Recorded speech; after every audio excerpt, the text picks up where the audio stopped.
பாஜக தமிழ்நாட்டுக்கு தந்ததெல்லாம் என்ன தெரியுமா? ஆளுநர் மூலமாக குடைச்சல், மாணவர்களை உயிரோடு விளையாடக்கூடிய நீட் தேர்வு, இந்தி திணிப்பு, மிரட்டி பார்க்க ரைடுகள். இப்படிப்பட்ட ஆட்சிதான் பிரதமர் மோடி சொல்லுகிற என்டிஏ ஆட்சி. தமிழ்நாட்டுக்கு எந்த நன்மையும் செய்யாத இவங்க தான் நம்ம எதிர்த்து நிற்கிறாங்க. அதிமுக முகவடியை போட்டுக்கிட்டு வந்தா எங்களுடைய தமிழ்நாட்டு மக்களுக்கு உங்களை அடையாளம் தெரியாம போயிடுமா?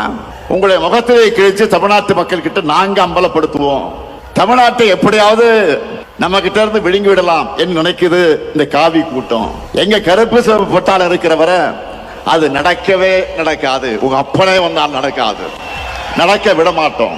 நான் அடிச்சு சொல்றேன், சேலஞ்ச் பண்ணி சொல்றேன், இந்த முத்துவேல் கருணாநிதி ஸ்டாலினும் எங்க திமுக இருக்கிறவரை பாஜகவால் தமிழ்நாட்டை ஆள முடியவே முடியாது. புதுசா யாரை கூட்டிக்கிட்டு வந்தாலும், எத்தனை ஏவல் அமைப்புகளை வச்சு மிரட்டி பார்த்தாலும்